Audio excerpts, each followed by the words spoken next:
It started with a wheelchair ramp, a simple wooden structure built by a brother for his sister, who had just moved into a quiet suburban neighborhood after being elected governor of the state. No campaign signs, no news cameras, no entourage.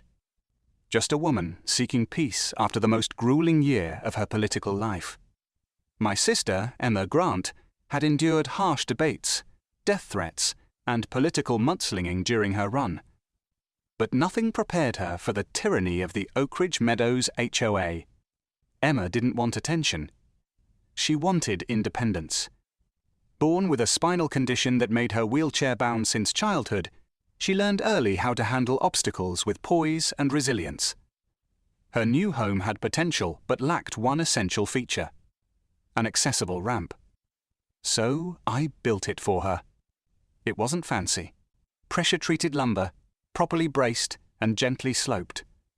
Everything met state ADA regulations. What we didn't know was that Oak Ridge Meadows had its own rules enforced by a group of homeowners who viewed themselves more as monarchs than neighbors. The first notice arrived a week later. A violation for unapproved exterior modifications. Emma responded politely, attaching ADA guidelines and a doctor's letter. She even offered to have an inspector review the ramp. A second letter followed, this time with a fine. Then came the threats. The HOA claimed the ramp violated visual harmony and had to be removed immediately. Emma, calm but firm, explained that federal and state laws overruled HOA regulations. She never played the governor card. She didn't need to. We assumed common sense and basic decency would prevail. We were wrong. On a rainy Wednesday morning, while Emma was at a school board meeting, I received a frantic call from a neighbor. Heavy machinery was in front of Emma's house. HOA enforcers, accompanied by a local contractor, had begun dismantling the ramp. I rushed over, only to find the ramp already reduced to rubble. Splinters soaked in mud, tools scattered. A smug HOA board member stood nearby, arms crossed. She was warned, he said. Emma came home to find her access gone. No way to get inside. She sat in the driveway for hours, rain falling on her as if the sky itself was mourning. It wasn't the destruction of wood that hit her. It was the casual cruelty, the indifference. That night, the governor emerged. She filed a formal complaint with the Attorney General's office. Then came the press conference.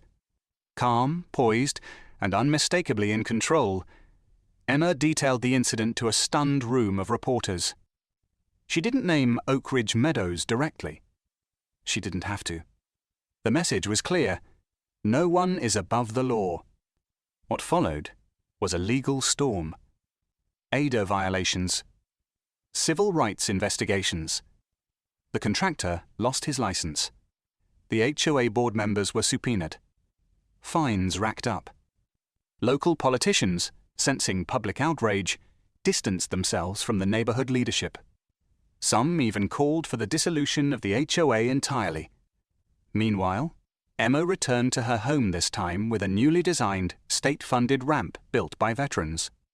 Cameras captured the moment she ascended it, head held high, the sun breaking through grey clouds. The image went viral.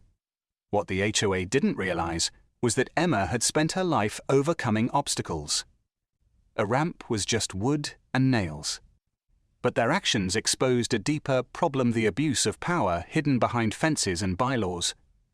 They expected silence. Instead, they awakened a force of justice. I watched my sister turn personal pain into public action. She introduced legislation expanding protections for disabled homeowners and restricting the unchecked power of HOAs. Her approval ratings soared. But more importantly, other families reached out. Veterans, seniors, disabled parents, all sharing similar stories of discrimination disguised as policy. The final blow came when the Department of Justice stepped in. The Oak Ridge Meadows HOA was fined $2.5 million and ordered to undergo sensitivity and compliance training.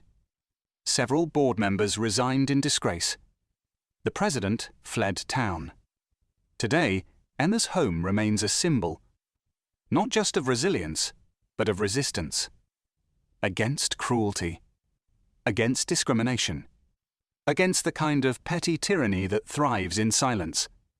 Sometimes, it doesn't take a march or a rally to change the world. Sometimes it takes a ramp and a woman unafraid to rise.